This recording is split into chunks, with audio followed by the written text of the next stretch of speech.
Buenas noches, bienvenidos a esta entrevista con el presidente Daniel Noboa Asín. Entrevista que ha despertado muchísima expectativa, sobre todo en estos momentos críticos que vive el Ecuador. Aclaro que esto no es un ring de box en el que el presidente se vea obligado a confrontar con un periodista, o que el periodista trate de poner al presidente contra las cuerdas. No, pero tampoco es una alfombra por la que el presidente pueda pasearse sin que el periodista lo cuestione o le pida aclaraciones. Esta es una entrevista en la que trataré de hacer todas las preguntas que la ciudadanía se formula en sus casas y espera con ansias escuchar las respuestas del primer mandatario. Gracias, señor presidente, por aceptar esta entrevista. ¿Por qué se arriesgó hace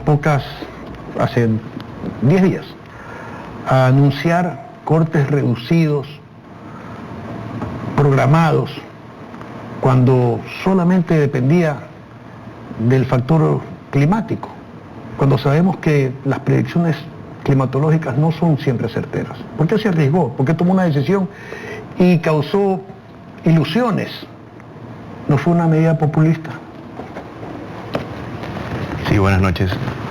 Y estoy de acuerdo, eso no debería de ser pues una alfombra. Aquí tendremos que bailar salsa choque por un buen tiempo y ver cómo pues resolvemos y cómo damos las respuestas que el pueblo necesita en este momento. No era basado en populismo, era basado en empatía. Las decisiones que tomamos fueron basadas en un escenario con un 70% de probabilidad, inclusive un poquito más. Y era algo que luchaba a diario, por horas, todos los días, y mi equipo pues lo conoce, para dar un sentido humano de este gobierno. Porque si le preguntaban a los técnicos decían una cosa, querían hacer 3, 4 cortes en un día. Lo modificamos de tal manera en que sea con el menor impacto para las personas y con la mayor certeza que podíamos tener. Lo que ocurrió después fue un escenario de menos del 10% de probabilidad. Lo que nos pasó, tuvimos afectaciones de clima, un viento que no se proyectaba, y eso nos jugó en contra.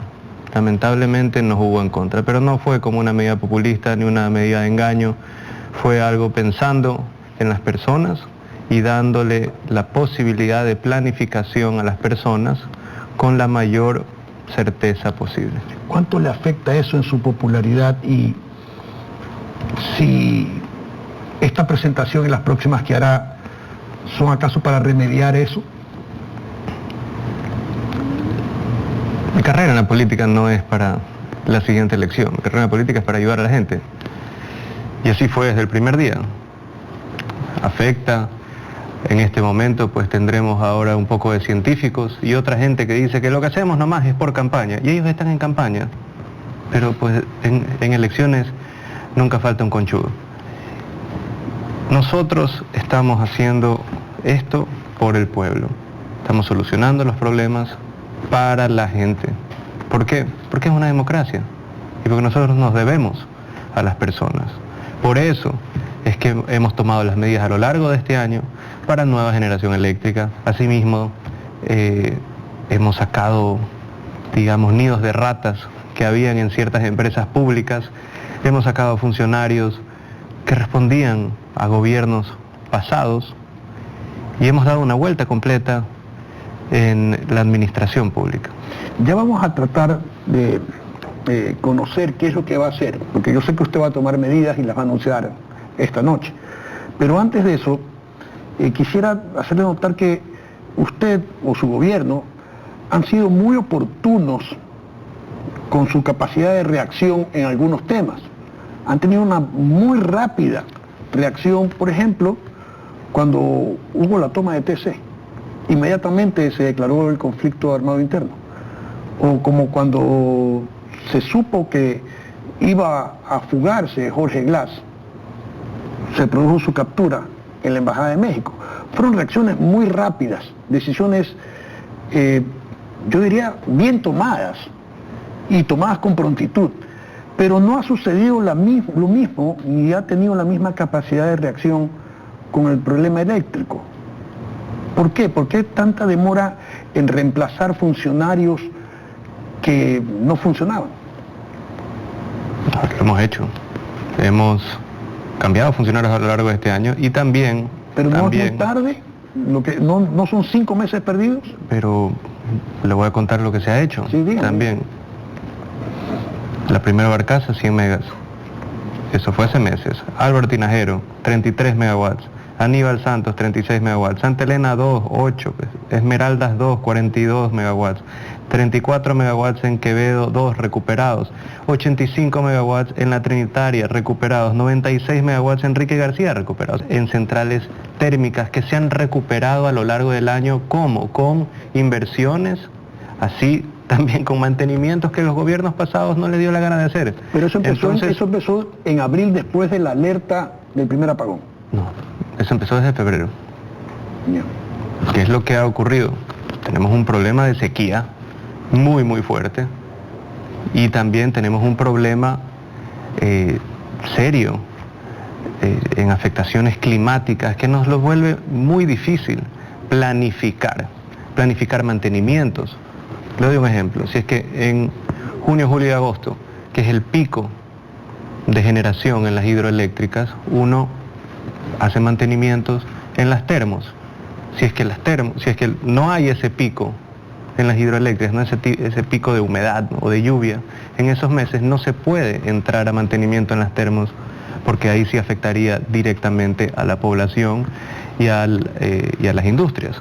Entonces todo eso tiene que ver, todo está entrelazado, pero nosotros ya tenemos 434 megawatts recuperados, asimismo más de 700 millones de dólares en inversión para nueva generación que va a empezar a entrar desde noviembre hasta abril del próximo año. Explíquele al país un poco, para que los ciudadanos comprendan, ¿cuánto producimos de energía eléctrica y cuánto consumimos de energía eléctrica? ¿Cuánto se necesita el país, tanto para el consumo residencial, para el consumo industrial, y cuánto estamos generando, o cuánto generan normalmente y cuánto estamos generando actualmente? Bueno, primero el consumo es variable. Ya. En abril, por ejemplo, es 5.400 megas. En este momento es 4.800 a 4.900. En este momento nuestro déficit es cerca de 1.000, dependiendo de los momentos de potencia, entre 1.000 hasta 1.400. Nosotros, entre lo recuperado, más las nuevas adquisiciones, vamos a incluir más de 1.500 megawatts para que no exista este problema en los próximos estiajes. Tendremos resuelto el problema eléctrico con el incremento de demanda hasta finales del 2026. Eso es lo que hemos hecho. Hemos no solo arreglado pues las cagadotas de los gobiernos pasados, sino que en nuestro tiempo estamos haciendo inclusive más de lo proyectado. ¿Por qué? Porque si uno proyecta y necesita nueva generación de casi el 14-15% adicional cada año. Me está usted diciendo entonces que por un déficit de 1.500 megavatios entre 1.000 y tenemos 1.400. 14 horas de corte. Entre 1.000 y 1.400, sí. Dependiendo del momento, dependiendo de la potencia, no es una constante, pero ese es el rango. ¿Y por qué ha llevado a las hidroeléctricas así al mínimo, o sea, casi a nivel de fundirlas? Fíjese que no. Fíjese que no. En abril, por eso es que... los colegas son los que publican eso, ¿no? Publican Entiendo. A 1,26 m de límite, a 12 centímetros de límite. Sí, bueno, sí, yo tengo que confiar en lo que publican. Es que es cerca de Halloween, ahí sí se ponen algunos colegas suyos, pues, trágicos. Pero hablemos del precedente ya. Si quiere hablar de la parte técnica, técnicamente, el límite mínimo de Masar es 2098. Técnico, dice, cota mínima es 2098, no es 2110, no es 2120, no es 2150, no, 2098, la cota mínima. ¿Cuándo dicen los expertos que se empiezan a haber problemas o pudiesen haber problemas? Debajo de 2110. En abril, que variaron los cortes entre 6, 8 y 10 horas, entre el 14 de abril y el 24 de abril, que fue digamos, el momento más extremo, la cota llegó a 2107. 2110, 2111, 2107. Pero había suficiente caudal, había un caudal fuerte que hacía que Mazar sea una hidroeléctrica de paso, básicamente, y Coca-Cola Sinclair estaba con fuertes lluvias a partir del 22-23 de abril. Eso es lo que compensó. En este momento tenemos poco caudal en Coca-Cola Sinclair y tenemos una cota de 2112 en Mazar. Si se lo compara con el punto mínimo que estuvimos en abril, son 5 metros de diferencia. Y esos 5 metros no es llegar al límite, no está bien, pregunto. No digo que está bien, claramente no está bien. Uno va para allá y ve... No, estoy simplemente tratando de informar. Uno va a Mazar y ve que está seco. Uno camina en la calle y ve que la gente está molesta, ve que la gente está dolida. Y eso es el principal indicador. No cuántos metros de agua están arriba o abajo, sino la afectación verdadera a las familias, a los pequeños negocios, a las escuelas, al estilo de vida y a la cotidianidad de la vida de la gente. Ya vamos a ir a eso para que usted nos diga cuáles son las soluciones que usted propone. Pero sí es importante hacer un preámbulo de análisis de por qué estamos así. ¿Qué pasó con las barcazas? ¿Por qué al principio eran 3 barcazas, 2 barcazas y resulta que solo nos quedamos en una? A ver. ¿Qué pasó? Hay mucho interés de por medio, no funcionan, supuestamente las barcazas consumen menos recursos que una termoeléctrica en tierra porque se la opera con fuel oil que es mucho más barato que el diésel. Sí, como digo, primero habían un pocotón de antibarcazas en abril, mayo, junio, julio, gente que atacaba. Algunos colegas suyos pues también decían que era lo más terrible y lo más caro, los técnicos dicen. Y lo más caro y era una desgracia y todo era pues un mar de corrupción las barcazas. A partir de septiembre empezaron a haber viudas de barcazas ahora que decían que la solución de la vida eran las barcazas. Las barcazas, así como cualquier termoeléctrica, depende del precio del petróleo. Cuando el precio del petróleo está abajo, está más barato. Cuando el precio del petróleo está alto, es carísimo. Pero más caro es no tener luz.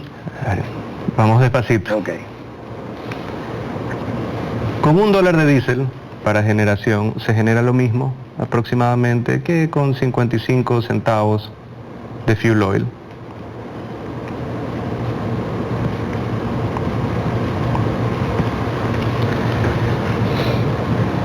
Pero hay otra opción, que es aproximadamente con 0,30 centavos, es el gas natural. Ya. Entonces, obvio, todas las viudas de las barcazas que dicen, el fuel oil es más barato que el diésel. Es correcto, el fuel oil es más barato que el diésel, es un combustible más sucio, es un combustible que necesita calentamiento, es como brea. También hay que limpiar los tanques.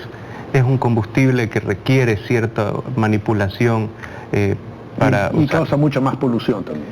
Claro, pero todas las turbinas a diésel, en energía en tierra, son duales, las que estamos consiguiendo. ¿Qué significa duales?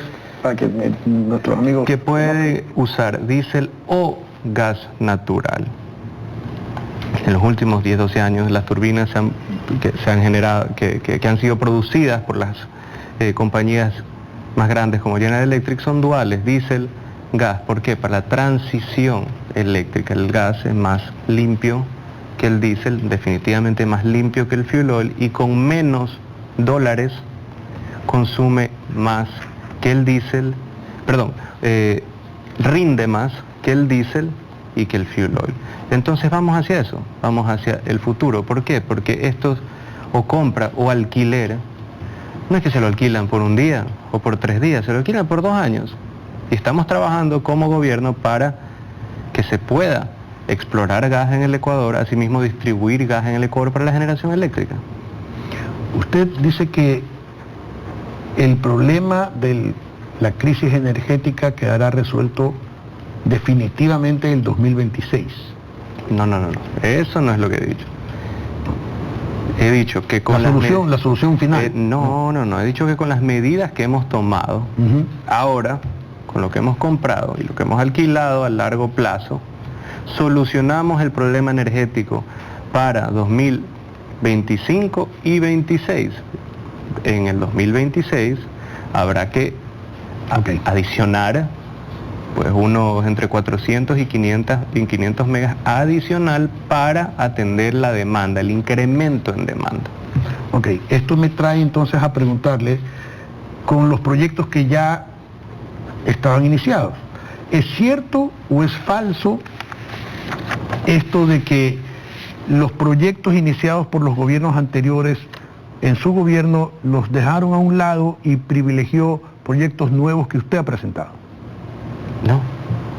No es más. cierto. El ejemplo perfecto es Toachi Pilatón. Toachi Pilatón, en cambio, lo dejaron botado en la época de Lenín y en la época de Lazo. Nosotros invertimos, llegamos a un acuerdo y reactivamos, estamos finalizando la construcción y ya la primera turbina de 3 empieza ahora en finales de noviembre, principios de diciembre, y son 3. Entonces se generará 210 megawatts de un proyecto que por temas ideológicos los últimos 2 gobiernos decidieron dejarlo botado hacia un lado.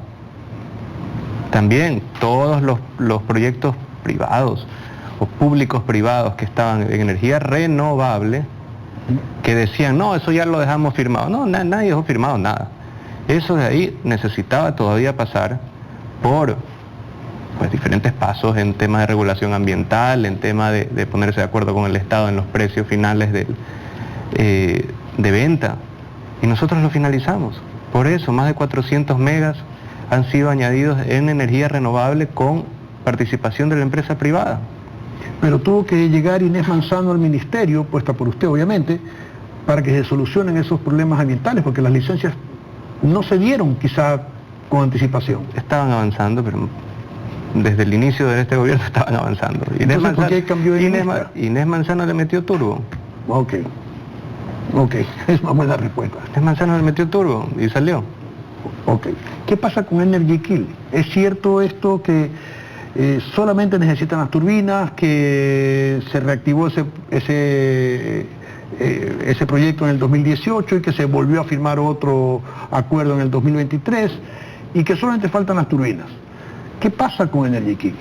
¿Cuál es el problema verdadero, presidente? ¿Cuál es el problema verdadero? Porque a mí se me hace que no por gusto se tira abajo un proyecto de esa naturaleza. No lo hemos tirado abajo. Lo que pasa es que no nos hemos involucrado en un proyecto que creemos que puede tener muchos problemas. ¿Y problemas de qué índole? Problemas que están en este momento en fiscalía y están en el área judicial. Son problemas de corrupción, no son problemas técnicos ni ambientales ni nada, son problemas de corrupción. Correcto. Digámoslo con su nombre, ¿no? Con altos cuestionamientos, lo vamos a decir. ¿Por qué es tan delicado?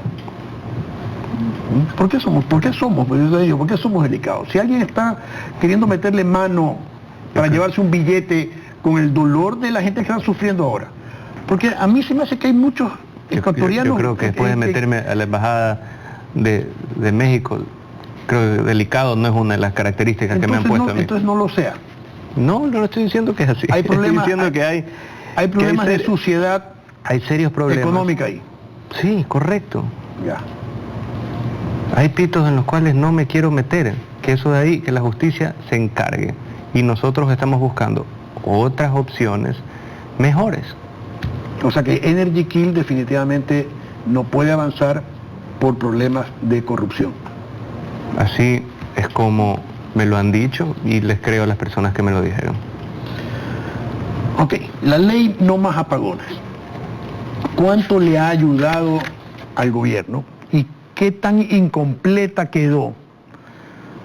Porque, por ejemplo, se autoriza al sector privado 10 megavatios Usted ahora pide que se aumente a 100, pero en el primer debate lo sacaron, lo quieren volver a poner. Claro, hay que averiguar quién lo sacó. Ya.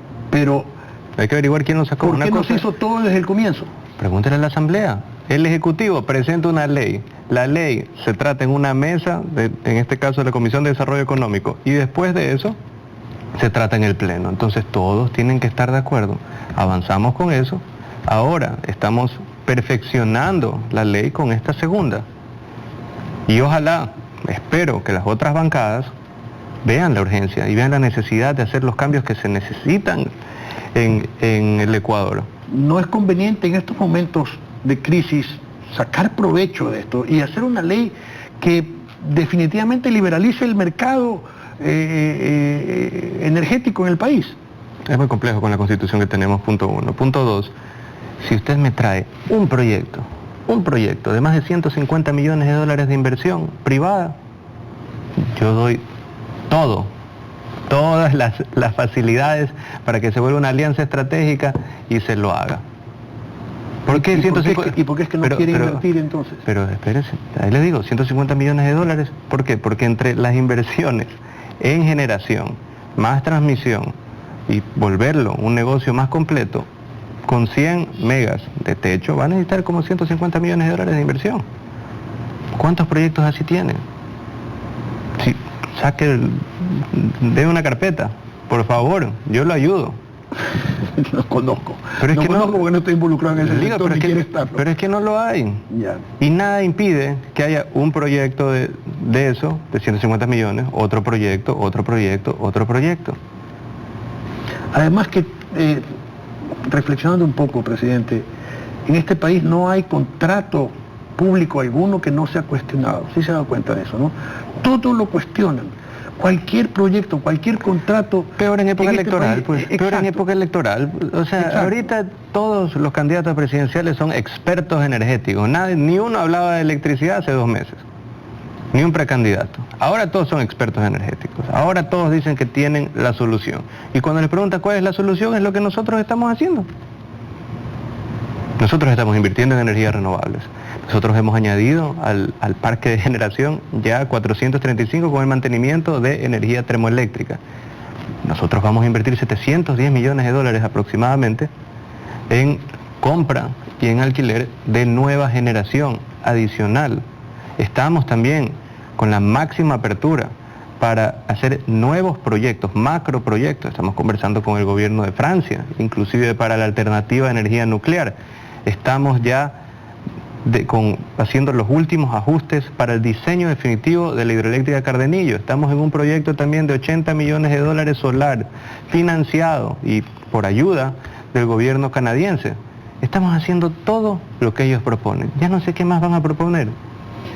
Hace 15 años, con una fecha parecida a esta, si no me equivoco, el 18 de noviembre, Rafael Correa le echaba la culpa a los gobiernos anteriores de los apagones. Teníamos ya 3 semanas de apagones en 2009. Y decía que el problema era que se había puesto todos los huevos en una canasta y se habían construido solo hidroeléctricas y dependíamos de hidroeléctricas. Pero lo que él hizo fue construir más hidroeléctricas. Y correcto. Ya sabemos cómo las construyó. Sí, así decía, exactamente. Pero usted dice lo mismo ahora.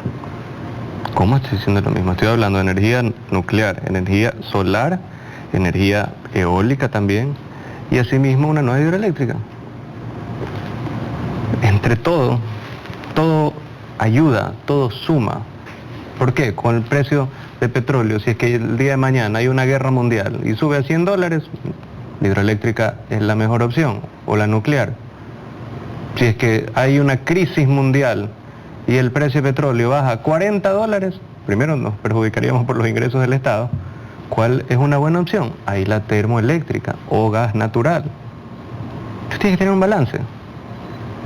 Porque esa es la otra cosa que la gente no lo ve. La gente dice, bueno, pues ¿por qué están de nuevo con la hidroeléctrica? Porque ahorita pues está el WTI en 71, 72 dólares el petróleo.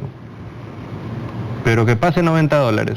Todo el mundo va a estar diciendo, ¡ah, qué cara la electricidad ha sido de las barcazas de la generación en firme de fuel oil, de diésel, qué desastre, qué desgracia! Claro, ahí la hidroeléctrica es barata, porque no depende del precio del petróleo ni la volatilidad del precio del petróleo. Mi mensaje es que hay que tener la diversificación adecuada y también tiene que haber la responsabilidad de parte de las industrias, especialmente industrias que se han favorecido de un costo bajo de electricidad y han sido muy rentables en los últimos años, para que inviertan en autogeneración. ¿Le quitó el subsidio a las mineras? Sí, están bravísimos. Sí. Yo estoy contento. Están bravísimos. Y con Inés están histéricos. ¿Cómo le voy a decir que ha hecho mal? Se ha hecho bien. Están histéricos con Inés también. Sigo pensando que la capacidad de reacción pudo haber sido más rápida y pienso que fue tardía. Pero ya, eso ya está en el pasado. Pero está comprobado que hemos recuperado 435 públicos. Hemos dado la finalización de las licencias y todo para que haya más de 400 privados. Y eso, acuérdese una cosa, en época de Chirés, ¿por qué no hemos hablado de eso? Yo empiezo con 4.600 millones de dólares en atrasos de pago, 110 millones de dólares en cuenta. Entonces, ¿cómo pues iba a invertir en toda esta maravillosa nueva generación si no podíamos pagar ni el 13º? Me dejaron todo vacío. ¿Qué logramos hacer en 5 meses? El programa más rápido de cualquier multilateral para lograr financiamiento internacional. Hemos logrado subir las reservas a más de 8.600 millones de dólares, más que el punto más alto de Lazo, y hemos estabilizado la economía, hemos salvado la dolarización. Salvado la dolarización. Así estuvimos, así de peligroso fue. Teníamos reservas internacionales menos de 4.500 millones. Estábamos en una situación crítica, me dejaron una situación crítica. Entonces, mientras todo eso pasaba, tenía que balancear entre invertir, dar mantenimiento para más de 400 megas, tenía que pagar todas las cuentas pasadas que me dejaron desde el gobierno anterior, pagarle a los GATS que se les debía 4 meses, pagar el tema salud, y pelear una guerra que cuesta 1.200 millones de dólares al año. No es que hay un fondo escondido, blindado, con 1.000 millones de dólares siempre para generación eléctrica por si acaso pues pasa una desgracia de estas. Al final es el dinero de pero a la larga la plata salió de nosotros mismos, ¿no? De los ciudadanos con más impuestos. Bueno, en el IVA. En el IVA. Todavía estamos viendo también las deducciones por nueva generación de empleo que van a tener las empresas. Las empresas recién en mayo van a saber si es que pagaron más o menos impuestos, como impuesto a la renta de empresas. Ok, ahora vamos a la parte que yo creo que la ciudadanía es lo que más espera. Los que más sufren en definitiva es esa clase media y media baja y obviamente los más pobres, que tienen por ejemplo el taxista que pagar 30, 40, 50 dólares diarios por su cooperativa, pero no tiene pasajeros porque no hay luz. O el panadero que tiene que parar su panadería para fabricar el pan. Es decir, esa gente que vive casi al día a día. Esos son los más afectados. Esos son los más afectados. Correcto. Entonces, ¿qué va a hacer por ellos? Es por eso que peleo hora a hora, minuto a minuto, para tener la mínima cantidad de cortes posibles. En eso me he pasado todos los días, día y noche, este último mes. Muchas noches sin dormir. También, no porque deja sin luz a la minera más grande o deja sin luz a una industria. Es por la gente. Porque a la gente le molesta, a la gente le cabrea esta situación. Y eso hay que ser consciente. Entonces cuando viene un técnico y le dice, ¿sabe qué? Mire, lo mejor que se puede hacer es cortar 15 horas, 4 cortes al día, o sea, destruirle la vida cotidiana a la gente, y todo porque técnicamente eso es lo mejor. Yo peleo con ese grupo de técnicos, 4, 5, 6, pero 10 horas... terminan ganando los técnicos, porque 10 horas 14 necesarias. horas. No, disculpen. Si es que hubiese sido como fuesen los técnicos, ahí sí era pues lo inhumano de Noboa que hace que haya una cantidad absurda de cortes. Lo que hemos hecho es con la menos afectación a las personas, con la mayor posible certeza hacer un cronograma. Que pase el escenario menos probable no significa que en ese momento era la decisión con más empatía para tomar. Ok, eso responde mi pregunta y la pregunta de muchos. Ahora, vuelvo a preguntar, ¿qué va a hacer? Va a haber, como en cualquier empresa, si usted da un servicio, usted es empresario, ¿no? Si usted da un servicio y ese servicio lo da mal o no lo da, ¿usted con qué cara le cobra a la gente un servicio que no ha dado o lo ha dado mal? Le aseguro que usted como empresario no le cobraría, pero ahora usted es el Estado. ¿Cómo el Estado puede cobrarnos una planilla mes a mes por un servicio que no nos da y cuando nos lo da mal? ¿Es justo que paguemos la planilla de luz completa? Para nada. Entonces, para nada. Por eso, 4 meses, estamos subsidiando hasta 180, hasta un consumo promedio de 180 kilowatts a cada una de las familias del Ecuador. Eso ayuda a los más pobres, sí, ayuda a los más pobres, sí, pero no ayuda prácticamente, o muy poco, pongámoslo así, al panadero, al taxista, que clase media baja. Sí ayuda, especialmente en la sierra que hay menos consumo promedio. Eso le decía, pero acá no, acá tenemos aire acondicionado, Inés Manzano nos dice que consumimos demasiado aire acondicionado. Yo digo, bueno, venga a vivir a Guayaquil otra vez, Inésita, porque aquí nos morimos de calor, pues, ¿no? Correcto. Entonces, en la costa no es igual, presidente. No es igual, pero había que darle un alivio a la gente promedio, y eso es lo que hicimos, le dimos ese alivio. Aparte, medidas económicas que se van a tomar. Hemos condonado las deudas de todas las juntas de agua del país. Eso es correcto. Por ejemplo, eso de ahí afecta al agricultor, al pequeño agricultor, a las comunidades a nivel nacional. Estamos también ofreciendo financiamiento para generadores, estamos refinanciando deudas de Ban Ecuador para pequeños empresarios, estamos condonando deudas del antiguo Banco Nacional de Fomento para agricultores, hasta $5.000. Se ha tomado varias medidas para ayudar a los más pobres, asimismo a la clase media y a los trabajadores. En este momento tenemos que hacer todo lo posible para volver a la normalidad y reducir o eliminar el impacto de este periodo que ha sido una desgracia para todos. ¿Va a tomar en cuenta aquellos pedidos que hacen, o aquellas propuestas que hacen gremios de reducir la planilla un 60%, 40%, de compensar con tributos, con exenciones tributarias a algunos negocios, o reducir el IVA que está en su plena capacidad a lo más bajo que pueda reducir, creo que es 13%. ¿Va a tomar en cuenta esas propuestas o no? Algunas sí, algunas no se pueden. ¿Cómo cuáles, por ejemplo? ¿Cuáles sí, cuáles no? A ver, le hago una pregunta a usted ahora. Si necesitamos un alivio de más de $1.000 millones para reactivar la economía después de una guerra y después de una catástrofe climática, ¿quién nos va a prestar ese dinero? Multilaterales, Banco Mundial, CAF, BID, ese tipo de instituciones. Si es que el Estado no tiene capacidad de repago, ¿cómo lo hacen? Entonces el tema del IVA es difícil tocarlo por el momento difícil tocarlo. Condonación de deudas, estoy 100% a favor. Por ahorro energético a los grandes consumidores, darles deducciones tributarias, también estoy a favor.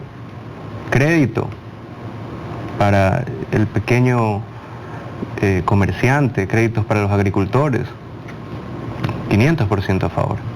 Pero tengo que también pensar en cómo se pueden pagar esas deudas como Estado. Tengo que darle un balance para que sea sostenible. Y además vemos que no todo está tan mal. Vemos sectores de la sociedad empresarial, sobre todo, que ha ganado dinero. ¿Cómo están las cuentas según el gobierno en estos momentos, presidente? Bueno, el Estado está con mucha mayor estabilidad económica que la que había hace un año, mucho mayor. En reservas internacionales, en recaudación, pero también revisando indicadores económicos como las ventas. ¿Qué es lo que todo el mundo se queja, ¿no? Las ventas han caído, las ventas han caído, las ventas han disminuido, las ventas han bajado. Pregúntele a Carlos Vera, va a ver lo que le dice. ¿Por qué me hace pelear usted con mis colegas? Déjenlo en paz. No se pelee, tengo buena relación con él, a veces nomás que se pone trambólico. Pero, bueno, hasta agosto, hay un crecimiento de 0,9%. 1%.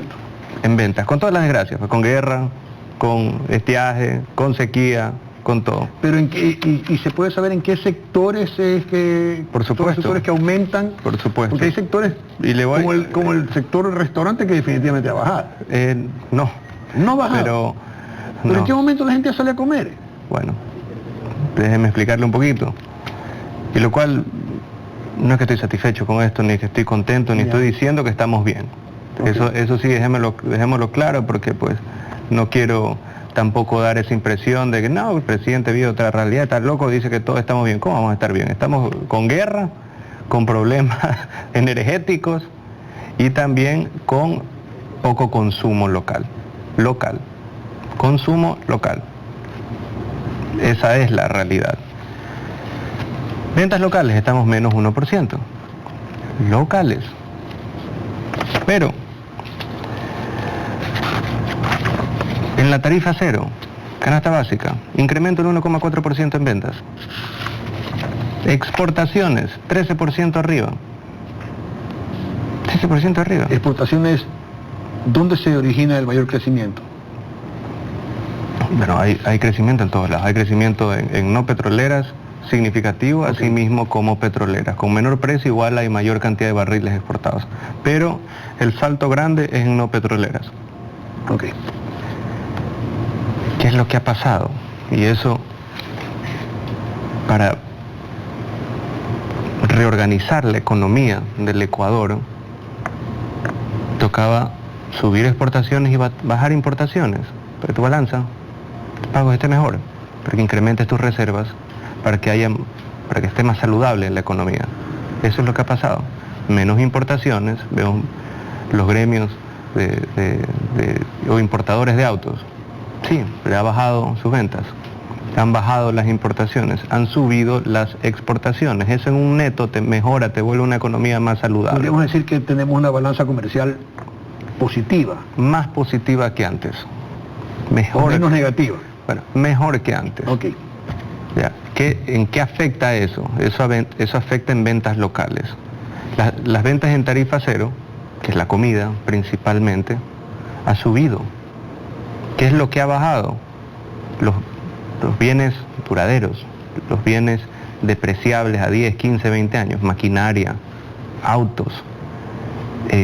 La gente, como es justo antes de una elección, tampoco se van a embarcar en una hipoteca de 10 años, ni comprar una nueva casa, o comprar... Pues, sin conocer el futuro. Sin conocer el futuro. ¿Por qué? Porque son compromisos a largo plazo, compromisos financieros a largo plazo, que uno no los toma hasta tener certeza, más que sea a mediano plazo, de lo que pueda pasar. Pero vemos que, a pesar de todo, con guerra, con estiaje, con sequía, con problemas de electricidad, logramos tener mayor cantidad de ventas. No me parece que estamos bien, debemos mejorar mucho, pero fueron las decisiones duras que tuvimos que tomar por cómo nos dejaron a nosotros el Estado. Si hay algo que a mí me molesta es tener que subir el IVA, tener que subir algún tipo de impuesto. ¿Por qué? Porque ese no era mi plan original. Tuve que adaptar y tener un año de sacrificio para que mi plan original sea sustentable a 3, 4, 5, 6 años. La crisis de energía realmente se debe en gran parte a la crisis hídrica, o sea, el problema que no hay agua. Y es la falta de mantenimiento, pues, hermanito.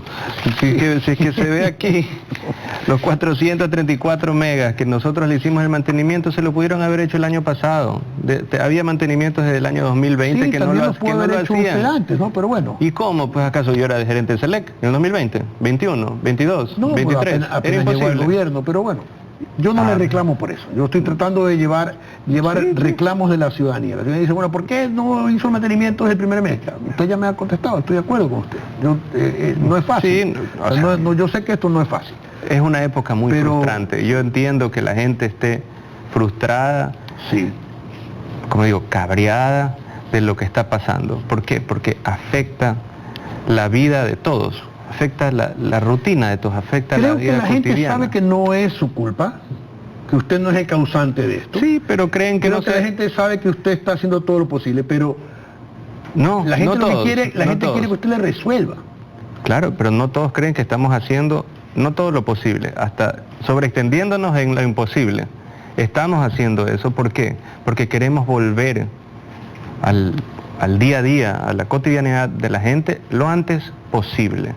Nosotros no podemos hacernos de la vista gorda y nomás echarle la culpa. Bueno, ya no llovió, o los giles que estaban aquí antes no hicieron nada, y es hacer una justificación. No, nosotros tenemos que limpiar la basura de antes y arreglar, no solo para hoy, arreglar para mañana y arreglar para 2, 3, 4, 5 años que vengan.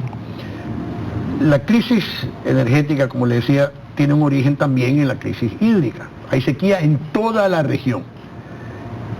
Falta de agua. Eso puede llevarnos también a una crisis agrícola y pecuaria. ¿Se está haciendo algún plan de contingencia? ¿Su ministro de Agricultura tiene un plan de contingencia o no lo tiene? Porque claro, usted a lo mejor piensa que tiene un gran ministro, pero yo no lo veo al ministro.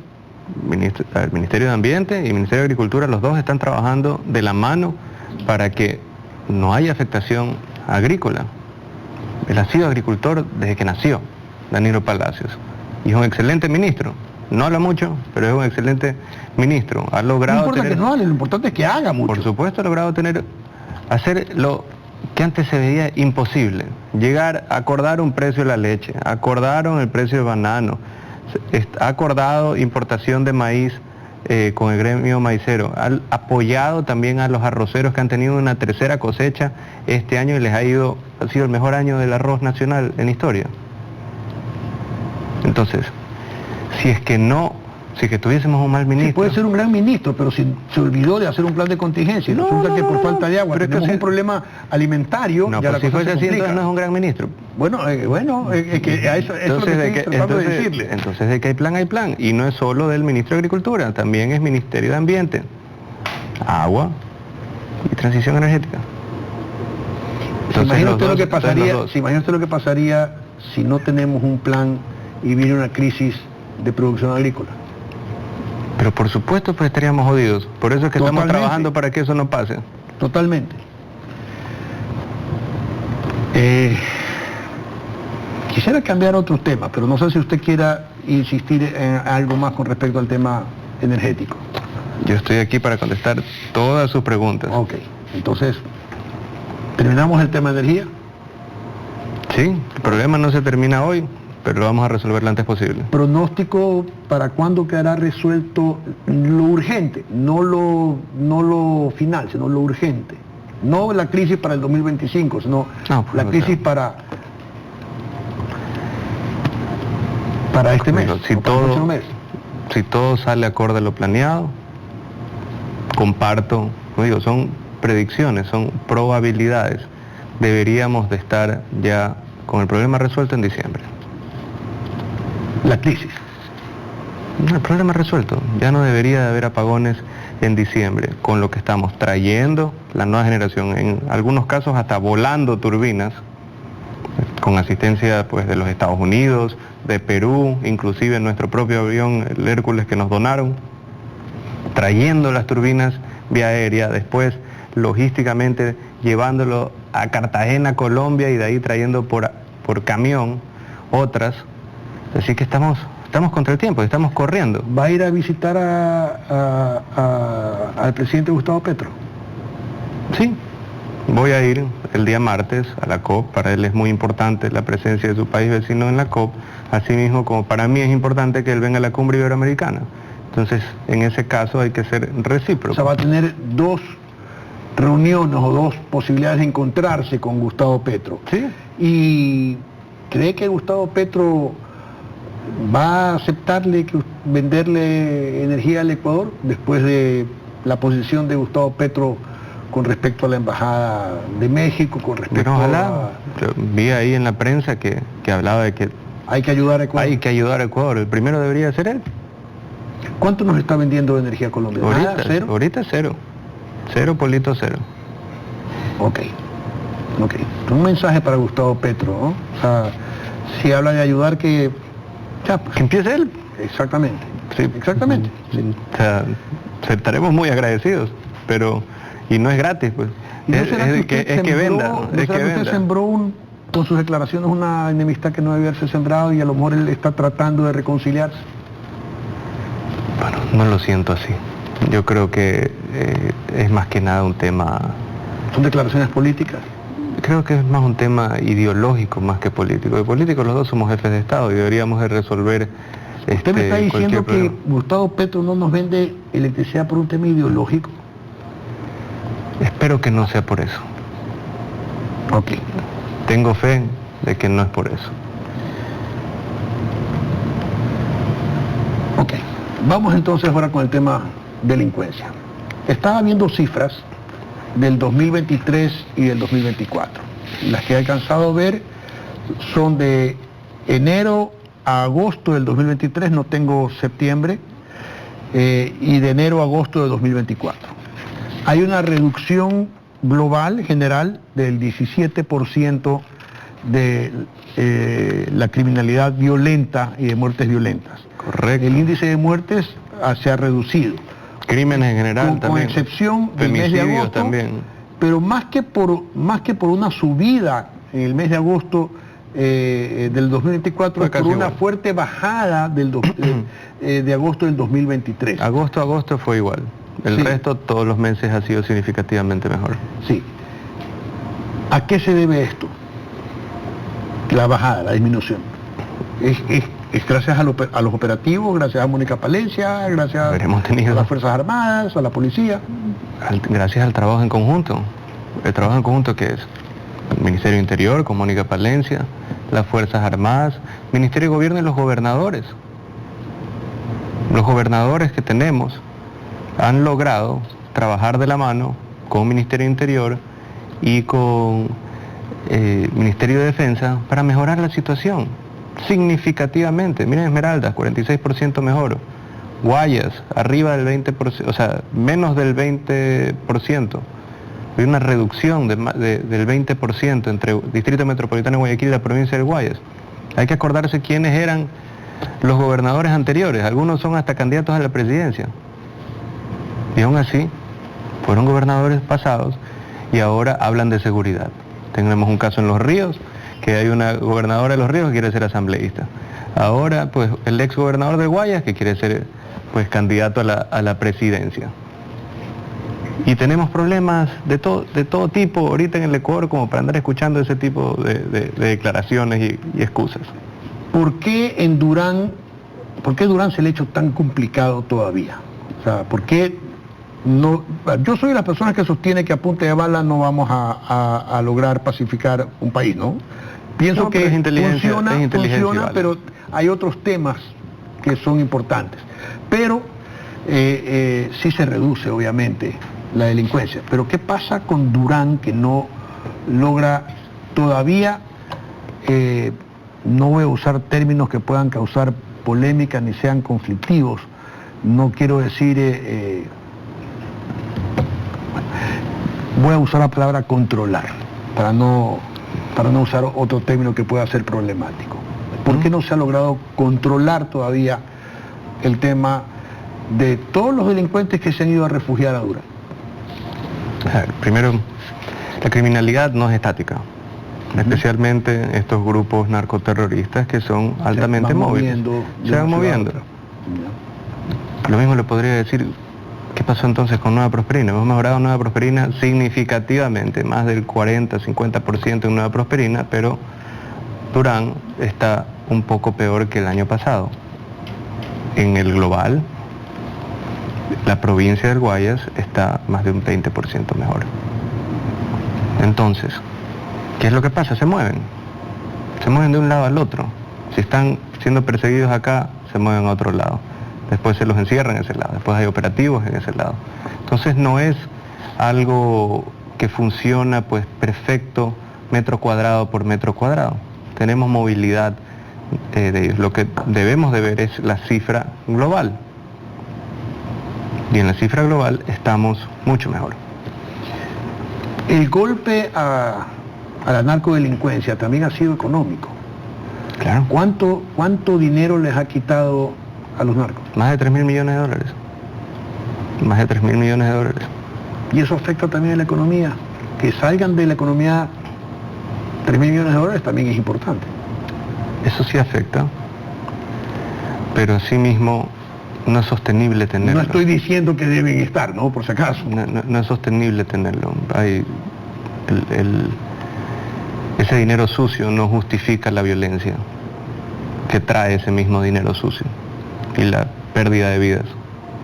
Entonces nosotros lo que estamos es protegiendo la vida de las personas, porque esa es la otra cosa. Asimismo, como se ha reducido las muertes violentas, los femicidios, los crímenes en general, dentro de esas muertes el porcentaje de personas con antecedentes penales es mucho mayor que el año pasado. Hay menos muertes de inocentes. Las víctimas colaterales que se llaman son las muertes de inocentes. Esas también han disminuido. Sí. ¿En cuánto? Casi un tercio. O sea, dentro de las muertes violentas hay menos muertes de personas con antecedentes penales. O sea, de personas sin antecedentes penales. Perdón, sí, sí menos muertes sin antecedentes penales. Eso es importante. ¿Mónica Palencia va a seguir en el cargo? Sí, lo ha hecho muy bien. Se ha peleado con todos los grupos narcoterroristas, se ha peleado con todos los narcopolíticos y se ha peleado con toda la gente que quiere afectar la vida de las personas y quiere afectar la integridad y dignidad de los ecuatorianos. Entonces, si hay una persona que merece un aplauso por la lucha que ha tenido en temas de seguridad, es ella. Llamémosle triunfo en la Asamblea, de lograr la no censura de una ministra que con rabia querían cortarle la cabeza,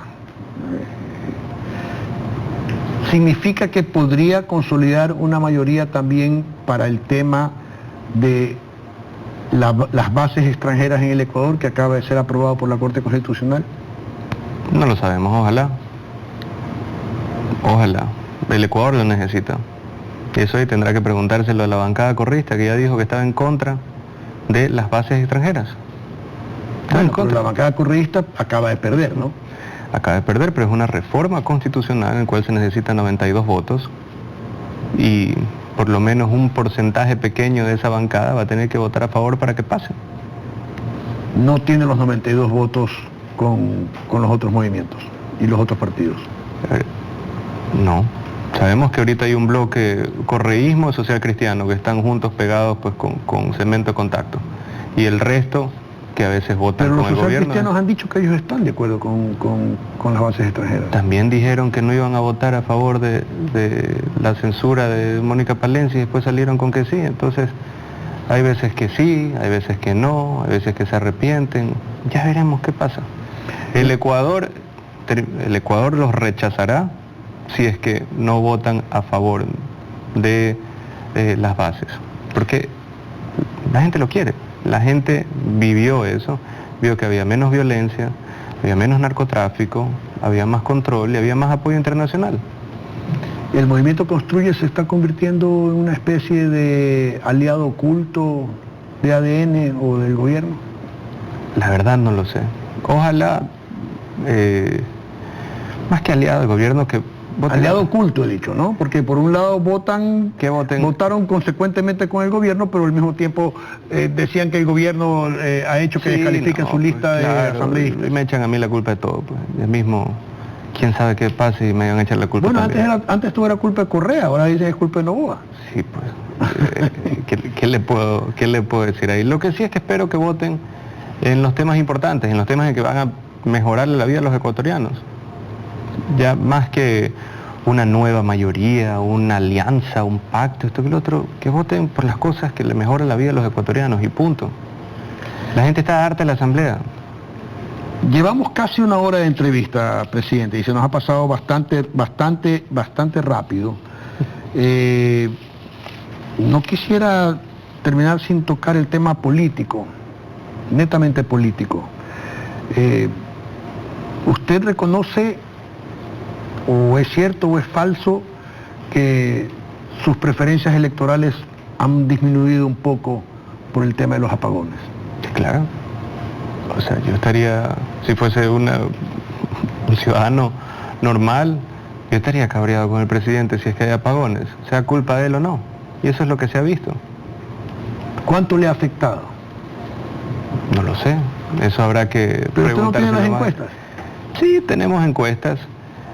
Sí ha afectado, pero la gente está, más que yéndose por otra opción, es resentida con esta opción.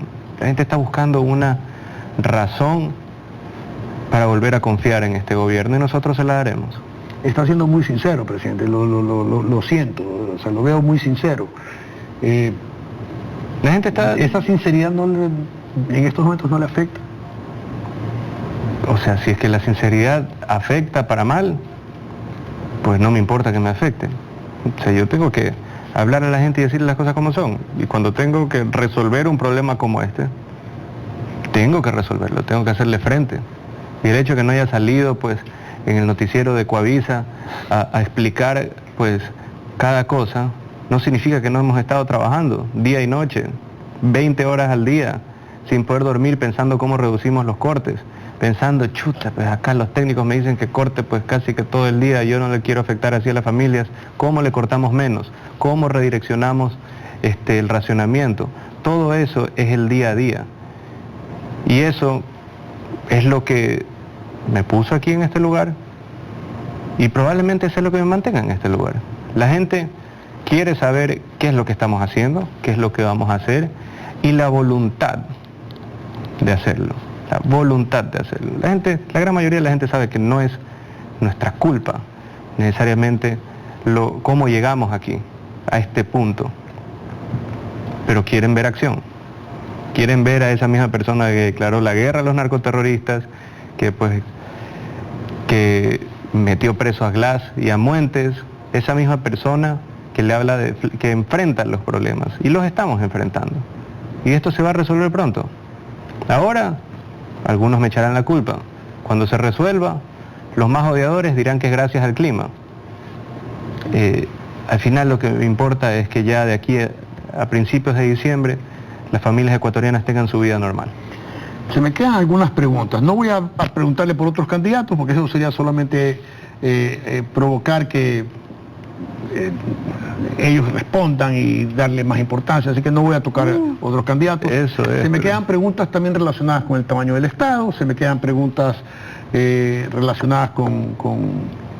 El Estado tiene que ser más eficiente. El Estado, más que el tamaño, el Estado tiene que ser más eficiente. Tiene que resolver los problemas. Lo que pagamos por el servicio que recibimos no es proporcional. Es un Estado que... Pagamos demasiado caro. Sí, pero es un Estado que hay que mejorarlo en eficiencia, no necesariamente generar un desempleo absurdo en corto plazo, sino volverlo más eficiente, que dé un mejor servicio, que produzca más, que sea más eficiente. Bueno, hasta aquí hemos llegado en esta entrevista con el presidente. Quiero comprometerlo para una segunda entrevista ya no como presidente, sino como candidato. En enero, ¿le parece? ¿Está bien? ¿Está Lo bien? haremos en enero. Ok, entonces espero que las respuestas del presidente hayan dejado satisfechas algunas inquietudes o todas las inquietudes que ustedes tienen en sus hogares. No voy a sacar ninguna conclusión, ya haré mis comentarios oportunamente, pero yo reconozco algo muy valioso en el presidente de la República, que es su sinceridad para decirnos las cosas. Está abierto, no todo un presidente abierto. Dicho sea de paso, es la primera vez, hoy es la primera vez que conozco al presidente de la República. Nunca antes había estado con él, nunca antes había cruzado palabra con el presidente de la República. Veo un presidente sincero y eso me agrada como ciudadano, que en las buenas y en las malas tenemos un presidente que no nos va a mentir. Y en el momento que usted mienta, presidente, yo se lo voy a decir. Y creo que si ha visto mi trayectoria sabe cómo soy. No. Le agradezco mucho. Esa chapa mentiroso ya la tienen otros. Ok. En todo caso, presidente, le agradezco mucho por esta entrevista. Esperemos póngale bip, por favor, esperemos las puteadas en Twitter o en X y las felicitaciones a quienes crean que el presidente ha hablado con sinceridad y que yo he hecho una entrevista adecuada con las preguntas que tenía que hacerse. Gracias.